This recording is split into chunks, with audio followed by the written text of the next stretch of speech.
it would not have been morally correct to proceed with the appeal. Adani enterprises अपने high से करीब करीब 70% गिर गया, 70%। इस प्रकार का कोलैप्स यानी ये बहुत स्ट्रॉन्ग शॉट है, वेल प्रिपेयर्ड। मार्केट में काफी एक पैनिक फैक्टर इस समय 29% नीचे। लोगों ने गलत एडवाइस दी अडानी ग्रुप को। लोगों को घबराहट बहुत है। सब बैंकों को एक स्टेटमेंट जारी करना चाहिए। आई नो बैंक्स कहते हैं कि हम क्लाइंट स्पेसिफिक इन्फॉर्मेशन नहीं देते हैं, लेकिन यहाँ पर एक इशू एक पूरे सिस्टम का है। क्लाइंट बैंक्स को बताना चाहिए कि हमारा ये एक्सपोजर है हर बैंक को, और ये हमारा इससे कोलेट्रल है, ये बैकअप है, इतना कितना प्लेज से कितना स्टॉक के प्लेज से वो बैकअप है, कितना रियल हार्डकोर एसेट से बैकअप है, ये सब बताने की ज़रूरत है। टाइम आ गया है अब कि आप इस चीज़ के पीछे नहीं छुप सकते कि नहीं हम क्लाइंट स्पेसिफिक इंफॉर्मेशन नहीं देंगे।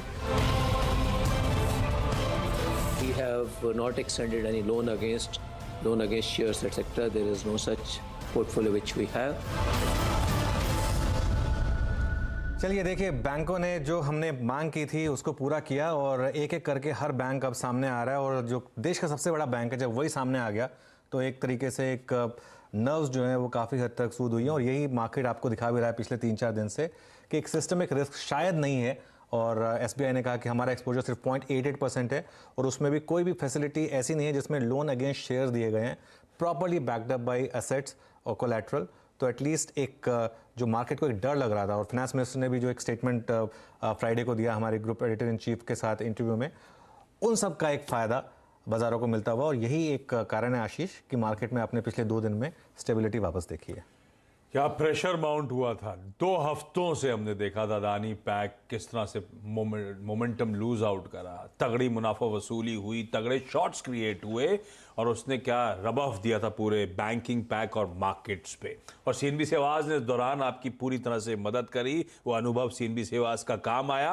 और आपने मेंशन करा था बैंक्स को उस दीवार के पीछे छुपना नहीं चाहिए कि हम क्लाइंट स्पेसिफिक नहीं बताते। सब ने क्लैरिटी देना शुरू करी। एसबीआई का, एक्सिस हुआ, वो इंडसइंड बैंक हुआ, पब्लिक बैंक्स हुए, पंजाब नेशनल बैंक जैसे, सब ने आके क्लैरिटी दी अपने एक्सपोजर्स के बारे में।